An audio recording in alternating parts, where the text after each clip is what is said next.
మీరు ఎక్కడ నుంచి వచ్చారమ్మా? నేను అంబర్పేట సార్. ఏ అంబర్పేట? ఈ చేనేమర్ అంబర్పేట? చేనేమర్ అంబర్పేట, రామంతపురం.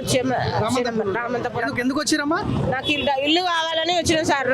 నేను వికలాంగుల హ్యాండిక్యాప్, నాకు ఇల్లు లేదు. ఎన్ని ఇల్లు తిరగాల సార్? మలక్పేటలో కొన్ని రోజులు ఉన్నా, బర్కత్పూర్లో కొన్ని రోజులు ఉన్నా, ఇప్పుడు అంబర్పేటలో ఉన్నా.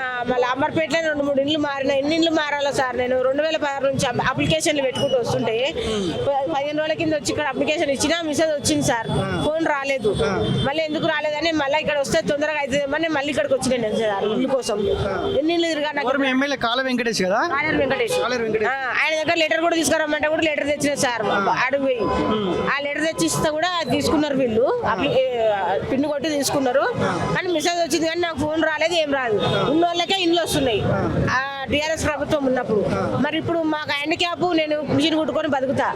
హ్యాండిక్యాప్ తో నేను మిషన్ కుట్టుకోవాలంటే ఎంత కరెంట్ మిషన్ పెట్టి కుట్టి నాకు చేతులు మెడలు ఇవన్నీ వస్తున్నాయి సార్. జాగా కూడా లేదా ఏడ మీకు? నాకు జాగ ఉన్నది సార్, ఉండే కబ్జా చేసుకున్నారు. గవర్నమెంటల్ స్కూల్ కట్టిర్రు. అప్పుడు 35 ఏళ్ల కింద మేము అద్దులు నడితే అవన్నీ తీసి పడేసిరు సార్. అది తీసి పడేసిర్రు.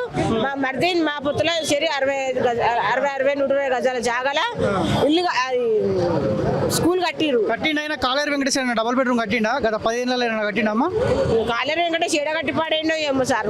ఏమి ఇచ్చిండు? మాకు ఇచ్చిండ సార్. వికలాంగులకు ఆడ మనిషి, నేను ఆడపిల్లలు, 2 ఆడపిల్లలని కూడా చూడలేదు సార్.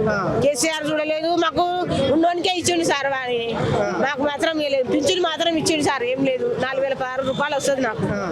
హ్యాండిక్యాప్ పింఛన్ వస్తుంది అంతే. ఆ హ్యాండిక్యాప్ పింఛని కలిపి కిరాయికే కట్టాల్సి వస్తుంది. ఇక నేను బతికేది ఎట్లా? మేము తినాలి ఎట్లా? అప్లికేషన్ ఇచ్చినా లోపల ఇచ్చినావా? ఇచ్చిన సార్. ఏమంటారు వీళ్ళు? ఏమంటారు వీళ్ళు? వేరే అప్లికేషన్ తీసుకురు, ఇది మీరు ఉన్న దగ్గర ఇచ్చేసేయి అని వేరే అప్లికేషన్ జిరాక్స్ ఇచ్చేసిన. హ్యాండిక్యాప్, ఆధారు, రేషన్ కార్డు, అవన్నీ ఓటర్ ఐడి అవన్నీ స్లిప్ కొట్టించిన. మళ్ళీ నా ల్యాండ్ అవి కూడా రాసుకొని, నా ఫోన్ నెంబరు, నా పేరు రాసుకొని అవి తీసుకున్నారు సార్. పింఛన్ వస్తుందమ్మా? పింఛన్ వస్తుంది సార్. ఇల్లు ఒకటి కావాలి సార్. రేవంత్ రెడ్డికి కొంచెం చెప్పి ధన్యవాదాలు చేసి నాకు ఇల్లు కావాలి. సరే, కొట్లాడుతూనే వస్తుంది. సరేనా? నాకు ఫోన్ వచ్చేటట్టు చేయండి సార్. నాకు ఇల్లు కావాలి అంతే. 2 ఆడపిల్లని హ్యాండిక్యాప్. Thank you sir.